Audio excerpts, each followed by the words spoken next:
Hey y'all, it's Emma with Beyond the Bump Nutrition. I thought I would give you some updates on this third pregnancy in case you are following along, in case you care, in case you ever want to be pregnant. Just to throw this out there, every person is different, every pregnancy is different. I'm going through things now that I never did with those other two back there. So just because I'm going through it this one time doesn't mean this is what your pregnancy is going to look like, but it's always fun to share and compare stories. So I am about 12 and a half weeks, and it is March 19th. So I am coming out of this first trimester, and I have to admit, first trimester, some of you might want to slap me, has never been that difficult for me. With the two girls, I really didn't even feel pregnant. I could eat anything. I had no belly that started to bulge. Had great energy. Round three has been a little different. I have not gotten sick, but there have definitely been nights where I didn't eat dinner because I just felt like if I did, I would go down that route. I've been very tired. That could be due to the fact that I'm chasing two kids around now. There have been nights when I've pretty much skipped dinner and gone to bed at 6 p.m., which, if you know me, is really not that much earlier than I usually do. But other than a few days of that, I really have been lucky.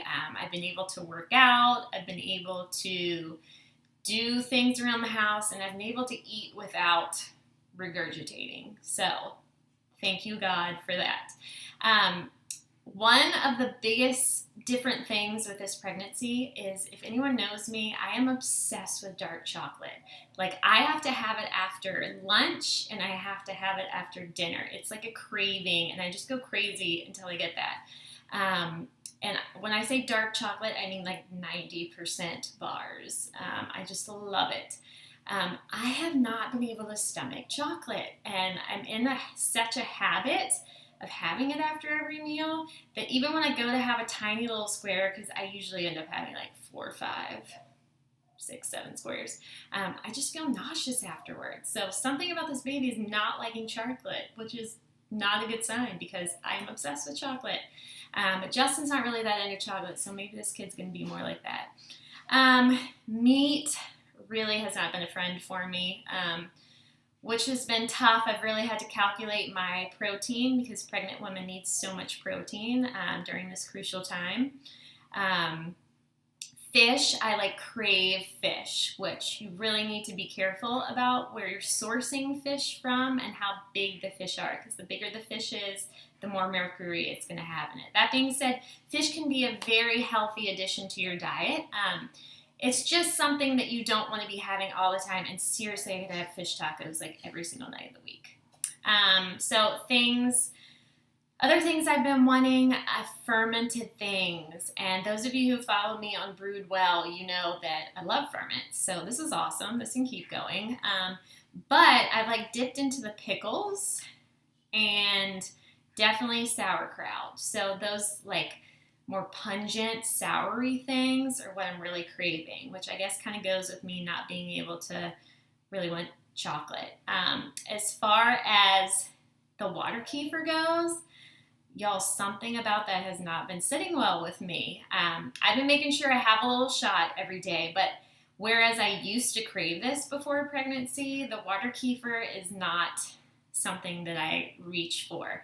I really have been wanting more vinegary type things. I've been dumping a little bit of apple cider vinegar into water with a lemon, and that's been my go-to. So as far as cravings go, those would have to be my cravings. This kind of makes me think that we have a boy inside of there, just because totally had sweet cravings with the girl. So I don't know. I'm not saying it's a boy. I'm just throwing that out there. Old wives' tale. Some ways I've been getting protein in is through eggs. Eggs are like a powerhouse if you can tolerate them. I've been having hard-boiled eggs just about every single day. They are great. Almond butter has been another thing I've been adding. Pumpkin seeds, sunflower seeds, cashews. I've been eating a bunch of those as far as snacks go.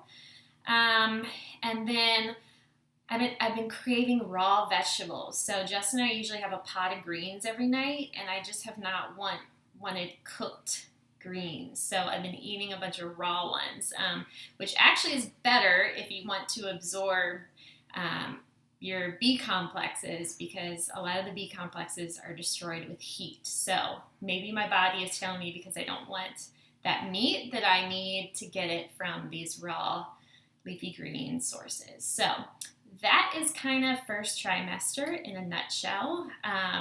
We are going to be finding out the gender, but it's not going to be for a while.